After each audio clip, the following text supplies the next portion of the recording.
a estrutura da jornada, propriamente dita. A gente vai dividir aqui essa roda. Algumas divisões a gente já fez, eu só vou falar um pouco melhor agora. Mas a primeira divisão é essa daqui. A mais fácil de perceber. É uma divisão em dois, né? Onde você tem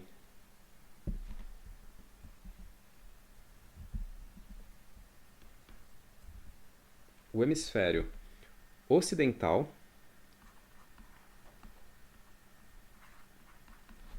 e o hemisfério, é o hemisfério oriental aqui. E o hemisfério ocidental da jornada. Ou da roda, né? Aqui embaixo você tem o fundo do céu, aqui em cima você tem o meio do céu. Na jornada, são dois mundos. Basicamente aqui é o mundo conhecido, né? Esse primeiro arco, que é o Reino dos Leões. Você tem os dois momentos de travessia bem típicos, a travessia do limiar, onde ele sai do Reino dos Leões para o mundo especial, e o momento onde ele volta do mundo especial para o Reino dos Leões. Né? Qual que é a grande dualidade aqui? O mundo normal é o eu. Na verdade, é o mundo conhecido, o mundo construído pelo paradigma. O paradigma é o quê? É o seu modelo de realidade. A gente não tem, a princípio, uma experiência direta da realidade. A gente tem uma experiência construída, fabricada a partir do nosso modelo. Ou seja, a gente experiencia o modelo do mundo e não o mundo. O modelo da realidade. Desculpa, o mundo é o modelo da realidade, né? Construído a partir do paradigma. Isso é o eu. É um casulo, na verdade. A criança começa experienciando a realidade propriamente dita, mas conforme ela vai construindo o paradigma, ou seja, ela vai aprendendo do que se trata o mundo, vai fabricando o modelo, ela também vai ficando cada vez mais presa a esse modelo. Cada vez mais presa a esse modelo de mundo. Até culminar nesse ponto aqui, né, onde ela está 100% modelo, 0% realidade. É mais ou menos onde a humanidade está hoje, né? A gente está muito mais nas nossas teorias sobre o mundo do que no mundo em si. Muito mais no virtual do que no real. De qualquer forma, esse é o mundo ordinário. É a vida normal. É o ir lá, trabalhar, pagar as contas. É o mundo, é a vida consciente. É a vida ordinária. O lado de lá, né, é o outro. É a alteridade. O eu, né, aquilo que é fabricado pelo ego, o mundo que é fabricado pelo paradigma, ele é previsível porque é justamente aquilo que eu consigo prever. O outro vai ser a maior fonte de o quê? Discordância disso. Né? Experimenta morar com, não precisa nem casar, só morar com outra pessoa. O que a pessoa acredita, quer, fala, tudo isso vai o tempo todo entrar em choque com o seu paradigma. Né? Com seus valores, com suas crenças, com seu modelo de mundo. Então, o outro, lógico que ele é representável na forma de outras pessoas, em especial cônjuge, mas o outro é o próprio não eu. Aqui. Tudo que é o não eu, ou seja, a realidade externa, vamos chamar assim. Então aqui também está associado ao inconsciente, aquilo que não é apreensível pelo seu consciente, pelo seu modelo, é o que é incompreensível. E aqui é o mundo especial ou mágico. A grande questão, a grande diferença é que no eu, no mundo, na vida ordinária, as coisas elas não têm um significado simbólico. As coisas elas estão ali todas misturadas. No mundo mágico, as coisas têm significado. só que elas são misteriosas. Você nunca consegue apreender completamente esse significado. Certo? Então, no certo sentido, o mundo ordinário ele é ordem, porque ele é previsível, e o mundo extraordinário, ou mundo especial, é caos, porque ele é imprevisível, ele está fora do meu modelo. É o que eu não integrei, o que eu não aprendi ainda. Certo? Então tem essas duas camadas da realidade. E tem dois estados de consciência muito específicos para eles, que são simplesmente formas de olhar para o mundo. O mundo ordinário é uma forma de olhar para o mundo em que você... É a forma do adulto, né? Eu sei do que se trata as coisas. Eu sei do que se trata a vida. Eu estou vendo. Você olha para as coisas, estou vendo o computador, é um computador. Então é um olhar de saber, de focar, né? O que importa é que eu estou vendo. O mais importante é que eu estou vendo. Porque eu sei do que se trata o mundo. O olhar que a gente tem no lado de lá é um olhar de mistério. Eu estou vendo uma árvore, mas é só uma árvore? E o espírito da árvore? E os significados, os arquétipos? Então é como se houvesse muito mais camadas. E aquilo que eu não estou vendo é mais importante. Certo? Por isso que é o inconsciente aqui, né? Não é que você não vê nada. Você vê, mas é como se o abstrato fosse mais importante. O invisível. Então é um mundo verdadeiramente mágico, onde as coisas têm significado, propósito, magia, símbolo, conexões. E quando você olha para o mundo nesse estado aqui, você enxerga mistério. É um olhar de humildade. É um olhar de, nossa, eu não sei do que se trata o mundo. Ele é mistério, ele é infinito. Enfim, são dois modos básicos de olhar para o mundo. Certo? E percebam que o primeiro olhar é um olhar, muitas vezes, de arrogância.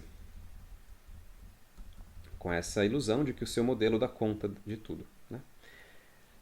Nitidamente você tem essa transição nessas duas travessias.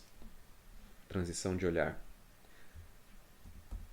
Porque uma vez que você obteve a visão aqui na travessia, aqui na recompensa, agora você de fato sabe do que se trata o mundo.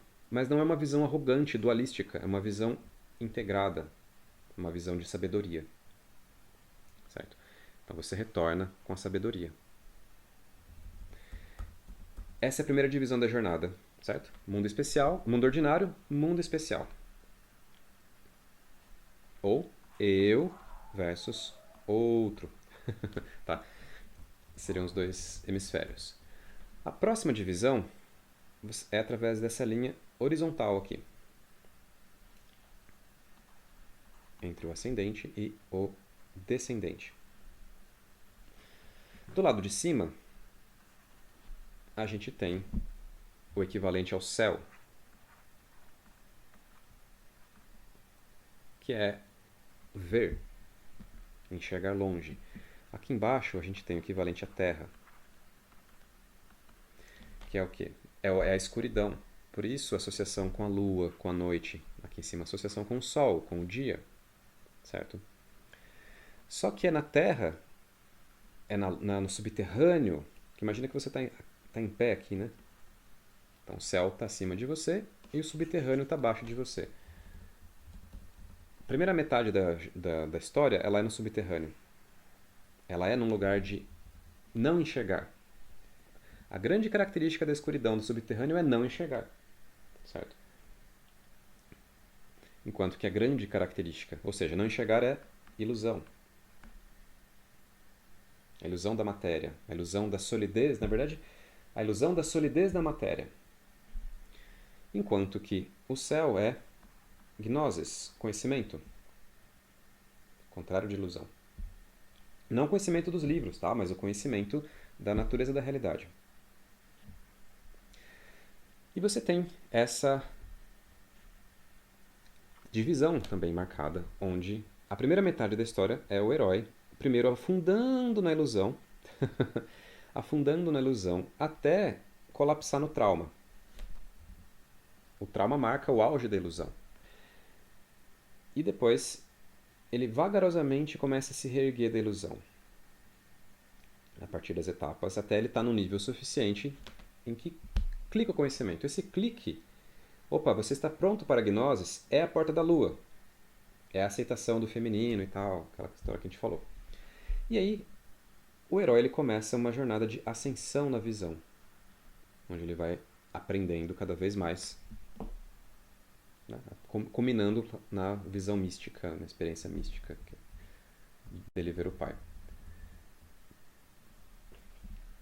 Então, da mesma forma como a gente dividiu entre o outro, aqui a gente tem uma divisão entre origem,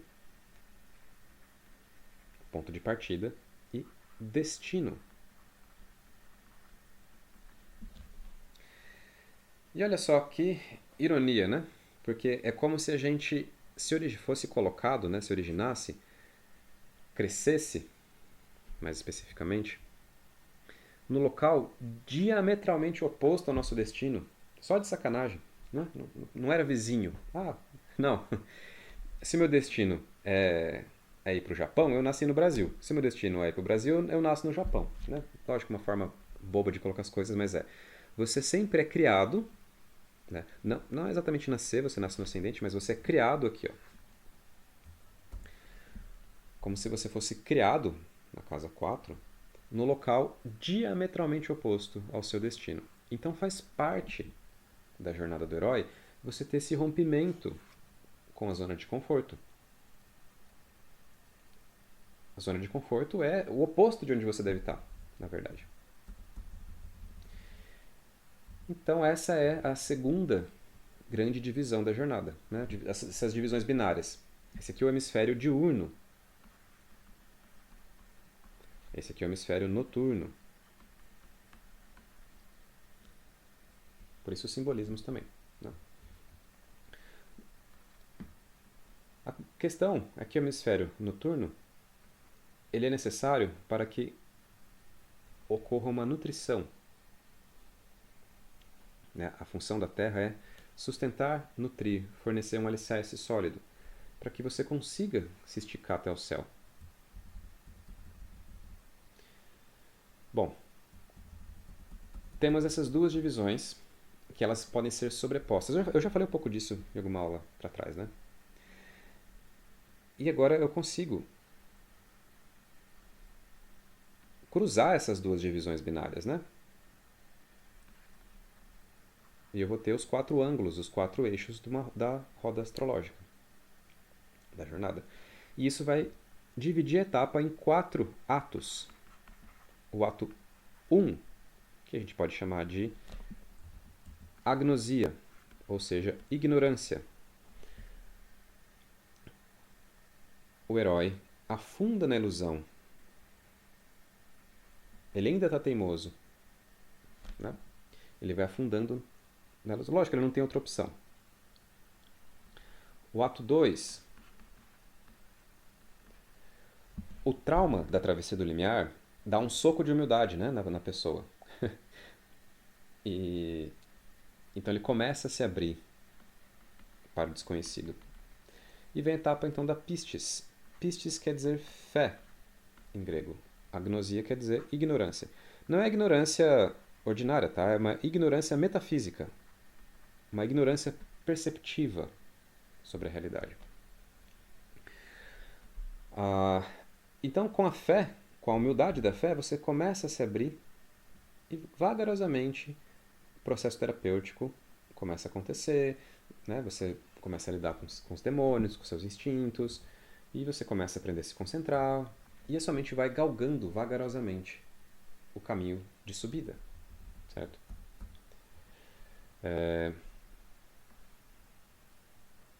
E aí a gente passa para o terceiro ato. Os 2 primeiros atos, eles acontecem no subterrâneo, no hemisfério noturno. Primeira metade no mundo ordinário, a segunda metade no mundo especial. O terceiro ato é também no mundo especial, com essa diferença de que agora o herói enxerga. Gnosis, quer dizer conhecimento. Certo? E ele vai crescendo na gnosis. Tem, né, uma divisão, um mapeamento mais específico dessa gnose. Então, a primeira gnose está aqui, a segunda, a terceira e a quarta. A primeira gnose, ela tecnicamente é uma pré-gnose, tanto que ela está para baixo do horizonte, mas ela já é um insight sobre a realidade. Depois a gente vai ver melhor isso, né? Mas elas estão associadas aos 4 elementos. Então, o primeiro insight é da terra, depois é do ar, depois é da água, depois é do fogo. De qualquer forma, então, com a experiência em primeira mão da realidade, acontece o despertar, a iluminação. E, por fim, no ato 4, que é o equivalente a teoses. Teoses quer dizer deificação, ou vamos colocar transformação. Mas uma transformação em direção ao divino, em direção a Deus, Theos, certo? Onde você aplica a gnose, basicamente, né? Você volta para o mundo especial e aplica a gnose, aplica o que você viu, o que você aprendeu. É basicamente isso. Agora, o que é aplicar, né? É transformar a sua mente e a sua vida. Espelhamento interno e externo. Mas é transformar a sua realidade a partir do que você viu. E a hora que essa transformação está completa, a história foi consumada. Certo? Então essa divisão em 4 partes. Já dividiu em 2, dividiu em 4.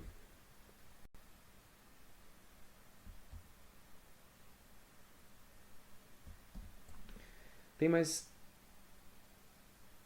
Vamos ver mais uma forma de dividir, que ela é a forma tecnicamente em 2 também, a gente vai usar o número 2, mas é a da polaridade. Cada etapa tem uma polaridade específica. O chamado aventura, ele é positivo. Por quê? É para fora, né? Uma extroversão. Você vai para o mundo. Chamado aventura. Você vai atrás do mundo. Ares. Né? A segunda etapa é para dentro. É um recolhimento. Então, Yang, Yin. Né? O Yang ele é centrífugo, para fora. O Yin, centrípeto, para dentro. Então a gente vai ter uma alternância entre Yang e Yin. O recusa ao chamado é para dentro também. Você se recolhe para reunir recursos. É a fase de touro. A próxima etapa, o encontro com o mentor, é Yang novamente. Agora você de volta vai para o mundo, conduzido pelo mentor, acompanhado pelo mentor. Gêmeos. A próxima etapa, travessia do limiar, recolhe de novo, né? Você é resgatado ali do trauma e foge do mundo e fica ali, em tratamento.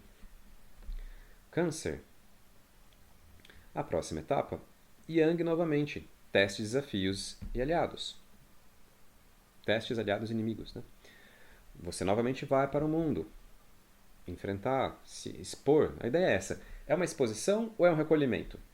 As etapas Yang são exposições, as etapas Yin são recolhimentos. Isso tem um espelhamento claro na polaridade do signo que está envolvido. Se é um signo ativo ou passivo. A próxima etapa, o treinamento, Yin novamente, você se recolhe para treinar. Né? Você vai para o templo, para o cemitério.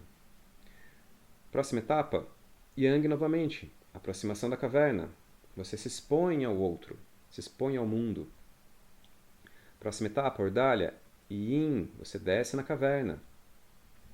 Você fica recolhidinho na caverna, morrendo. Próxima etapa, recompensa, Yang, Sagitário.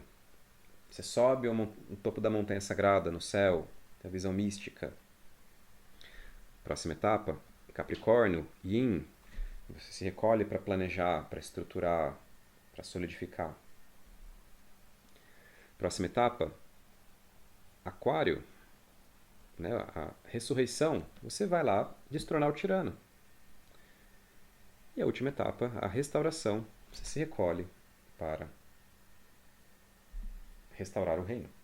Né? É um momento de espera, de recolhimento, onde o reino naturalmente vai se restaurando. Então é isso. São etapas alternadamente ativas e passivas, ou centrífugas e centrípetas, Yang, Yin. Né?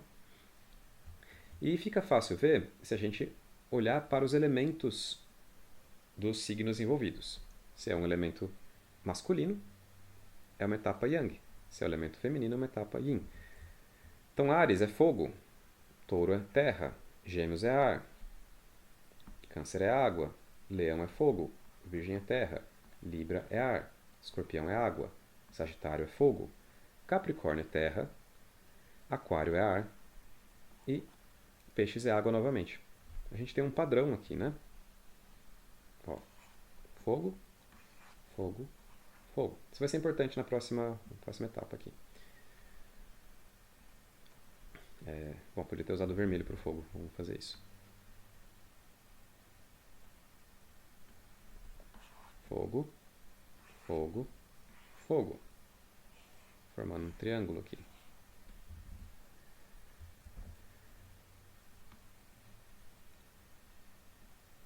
Água. Ó, Câncer, Escorpião e Peixes, ou, né? Travessia do limiar, Ordalha e Restauração, formando um triângulo também. Ar. Gêmeos, Libra e Aquário. São as relações, os vínculos. E vou colocar a Terra como verde. Touro, Virgem e Capricórnio. Ou seja, recusa ao chamado, o treinamento e o retorno ao mundo. São etapas de solidificação, de estabelecimento, de consolidação, de fortalecimento. Certo? Então aqui a gente tem essa divisão binária das etapas. A gente está dividindo em 12, porém classificando as 12.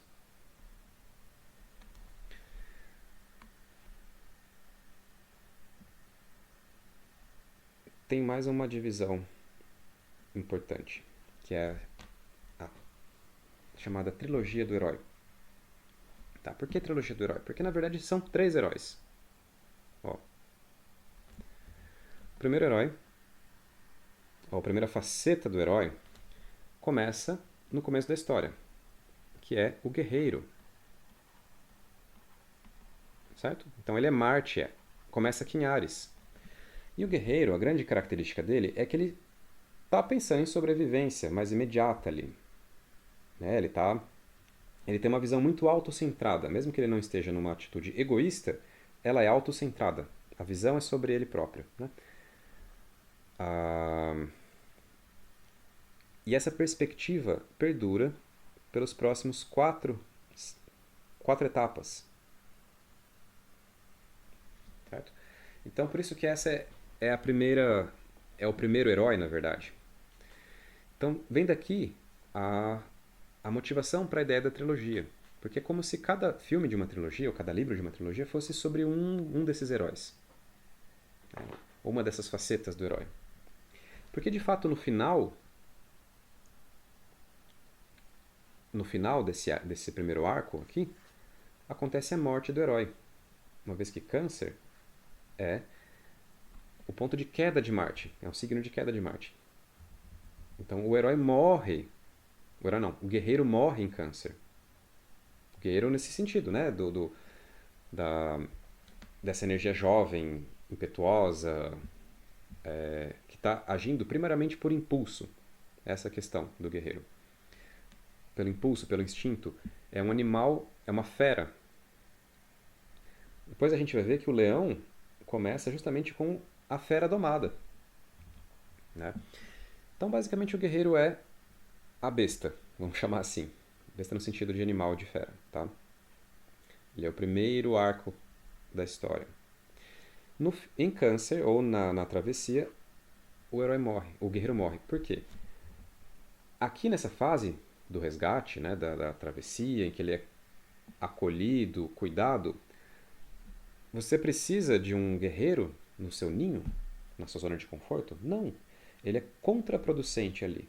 Você não vai brigar com as pessoas que cuidam de você, você não vai competir com as pessoas que cuidam de você. Não.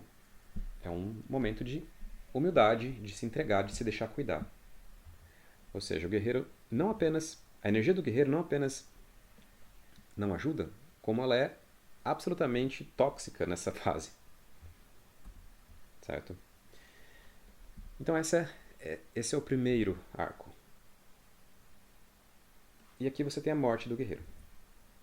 Depois, o herói ele renasce, ou ele ressuscita, como herói propriamente dito.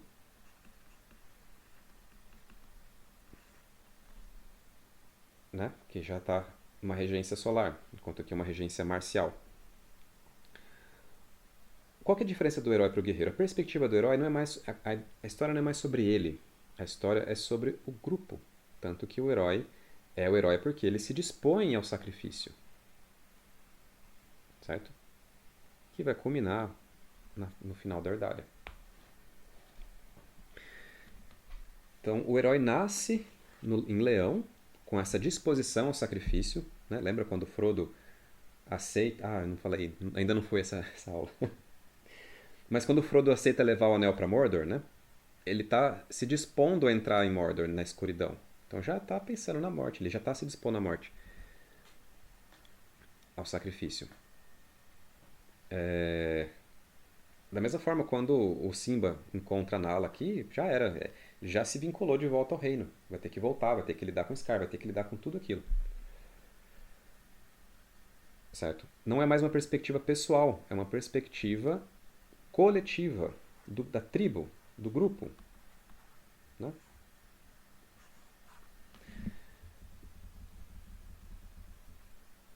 Bom, e o herói se desenvolve aqui nos outros.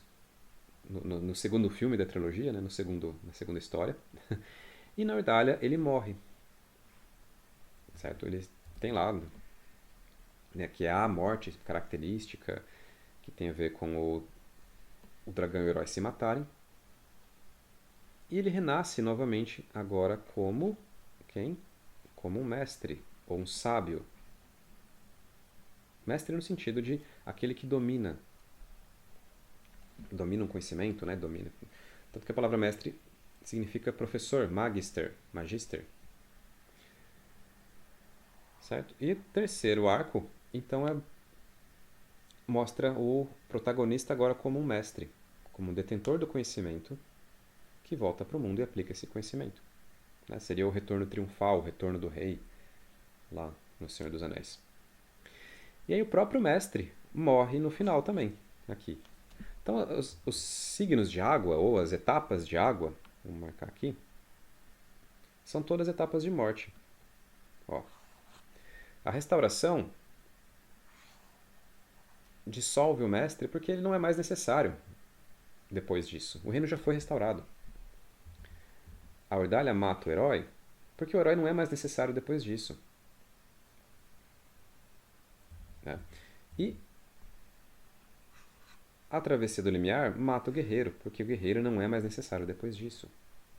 Então tem esses três momentos de morte aqui. São os três signos de água. A perspectiva do mestre, ela é universal, ela não é nem coletiva, do grupo. Ele está pensando no bem do próprio reino como um todo, e não só da família dele, né? O leão está muito focado na família ainda. Tanto que ele tem a ver com a linhagem real, com a família real. O mestre não, o mestre está pensando no todo. O guerreiro nele mesmo, o herói na família, no grupo, e o mestre no todo, na totalidade do reino. Então são três perspectivas muito diferentes. E essas linhas mostram justamente essas mudanças de perspectiva, de escopo da coisa. E é muito interessante, assim, literariamente, a gente separar as histórias em três partes. No Guerra nas Estrelas isso é muito nítido. Tanto que no Retorno de Jedi, o terceiro filme, o Luke volta realmente como mestre Jedi, como cavaleiro Jedi, não lembro agora. Né? Mas ele volta com uma outra atitude, completamente diferente. O que mais? Ah, sim, uma coisa interessante, né? É essa caracterização pictórica da fera. Bom, o guerreiro ele é a fera. O aspecto humano e o aspecto da fera, eles estão em dissonância. Então muitas vezes aparece o quê? O, até uma luta entre eles, mas eles separados e um fugindo, brigando com o outro, certo? O lado animal e o lado humano. Em Leão, o que acontece? Você ganha, o herói ele vira um cavaleiro, né? O protagonista vira um cavaleiro. É como se ele tivesse domado o animal interior, a besta interior. E agora ele tem o direito de montar essa besta. Então ele se torna um cavaleiro, de fato. O simbolismo do cavaleiro vem disso, né? Nesse, nessa visão da jornada. O seu aspecto animal agora te serve, é uma montaria para você. Tanto que a etapa de leão é sobre isso, é você dominar os seus instintos, dominar o seu animal interior. E o seu corpo vai ser a sua montaria, fiel e poderosa, certo? Mas ainda num contexto de separação, né? Tem o seu cavalo aqui e você montado. Em Sagitário, na maestria, né? Sagitário símbolo é o centauro. Não tem mais essa separação. Você tem uma fusão mesmo entre os aspectos humano e animal. Ele é metade cavalo. Ele não é um cavaleiro. Ele é metade cavalo, metade humano. É metade para cima humano, metade para baixo cavalo. Então ele conseguiu fundir as energias, o poder e a vitalidade das energias subterrâneas da Terra com a visão e a sabedoria das energias celestiais. Então ele enxerga como um humano, mas é poderoso como um animal. Essa que é a fusão das duas coisas. Ele é forte e ao mesmo tempo sábio. Por isso que ele é capaz de mudar o mundo.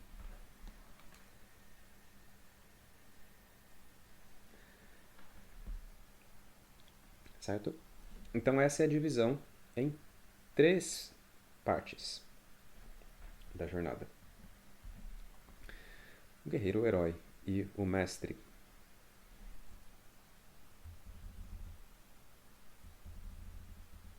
A gente já dividiu em 2, 3, 4. E tem uma divisão final, que é a divisão em 6 eixos. Né? Tá, o padrão por trás dessa divisão em 6 eixos é simples. É simplesmente você pensar que onde quer que você esteja, é o eu. E onde quer que esteja o outro, né, o oposto daquilo é o outro. Então, quando você é o guerreiro, opa, aqui, né? Áries, o outro é Libra. Libra é a donzela, aquilo que você vai atrás, a beleza. Enquanto que Áries é o guerreiro. Na etapa de touro, você tem aqui a etapa da ortodoxia, onde o eu tem a ver com o que? A minha tribo, a minha cidade, o meu paradigma, a minha ortodoxia, as minhas crenças. E o outro é o que? É escorpião, né? É o vazio, é o sombrio, é o desconhecido. É o próprio dragão. Por isso que a energia de touro, ela teme o desconhecido, ela teme o estrangeiro, teme o diferente. O desconhecido de forma geral, né? Qualquer coisa que esteja de fora da cidade morada, que é o símbolo aqui máximo de touro, é uma ameaça, é um perigo, é o dragão. Então é o fator do amedrontamento. O terceiro eixo de Gêmeos para Sagitário, né, é, é basicamente o eixo entre o aprendiz e o mentor. Em Gêmeos você entra na mentalidade do aprendiz porque você vai dissolvendo a certeza sobre o mundo. E quem é que te ajuda a dissolver a certeza sobre o mundo? O mentor, que é quem está nessa outra etapa aqui. Ó. Então é como se, quando você está em Gêmeos, como um aprendiz, você precisa de um mentor que esteja aqui, como um, um mestre, né? Que acabou de nascer como mestre. Isso é muito alto. Mesma coisa para os outros, para as outras etapas. Quando você é um guerreiro, você vai ser chamado, digamos, para ir atrás, para salvar alguém que está aqui. Esse é o seu outro, né? O chamado aventura para ir atrás desse outro. Em Touro, para você murar a sua cidade, se proteger, é preciso que o outro seja um vilão, seja um dragão. Da mesma forma, quando você é o dragão, é o vilão, quem que você vai perturbar? Você vai perturbar lá o bonzinho que tenta... Porque na cidade morada é que estão os recursos, e o dragão ele vai roubar os recursos da cidade morada. Vai roubar o ouro. Roubar o ouro de quem? Do touro, que acumulou recursos. Então essa que é a ideia. Não que o herói vire um vilão aqui, num certo sentido ele vira, porque ele é confrontado com a sombra, né? Mas ele se torna um vilão só se ele cozinha ali e vira do avesso. Enfim, tem esse jogo de espelhos aqui na jornada. Sempre tem o outro. E você, 6 etapas depois da jornada, se torna esse outro. Né? Bom, aqui. Em Câncer, você vai precisar ser cuidado. Cuidado por quem? Por quem está aqui em Capricórnio. Certo? Quem tem essa capacidade de se responsabilizar, de cuidar, de proteger. Quando você está em Capricórnio, quem é que você vai, né, salvar, digamos? Quem é que você vai organizar? É quem está em Câncer. Por quem que você vai se responsabilizar? Essa é a ideia. O Câncer precisa que se responsabilizem sobre ele. E o Capricórnio é aquele que se responsabiliza. Tá? Especialmente no sentido, pensa aqui, né? Você vai olhar para quem? Você vai olhar para o ninho. Tanto que o Simba, quando ele volta, ele quer salvar as fêmeas, os filhotes. Câncer, né? Do outro lado. Bom, em Leão, você tem essa simetria de receber do reino todas as dádivas. Concentrar. Justamente porque é você quem vai ser sacrificado ali na Ordalha. Né? Em Aquário, você vai devolver para o reino essas dádivas que você recebeu. Tanto que Aquário é a redistribuição, o espalhamento do elixir. Então as dádivas que você recebeu em Leão, você espalha em Aquário. Né? E além disso, tem essa simetria entre o Leão, quando ele dá errado, digamos, ele se torna o tirano. Lembra? A gente falou disso. Leão é uma etapa de crescimento do poder pessoal, onde você derrota os demônios, os chefões da máfia da sua mente. Mas quando você derrota os chefões da máfia, você se torna o grande chefão da máfia. Certo? Então, se não tem um imediato sacrifício aqui para a etapa de virgem,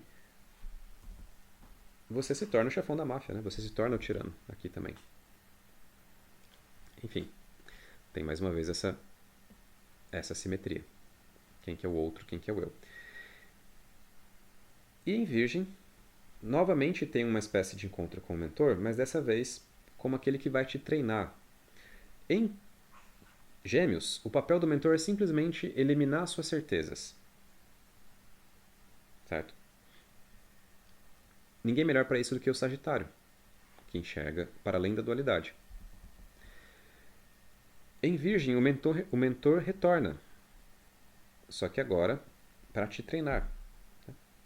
E justamente quem vai treinar o Virgem vai ser o Peixes. É o mestre que já passou por tudo, só que falta uma última etapa de benfeitoria antes dele conseguir se dissolver e sair do mundo. Essa última etapa de benfeitoria é auxiliar o aprendiz ao despertar. Assim como ele recebeu essa benfeitoria e despertou, ou seja, acessou a gnosis, ele precisa também conduzir alguém. E assim que ele consegue conduzir alguém para o despertar, ele próprio está livre para encerrar a sua história. É como o Lao Tse, que está indo embora da China e precisa escrever um livro e deixar como legado do reino. Né? Mas enfim, você tem esses 6 eixos aqui de simetria da jornada.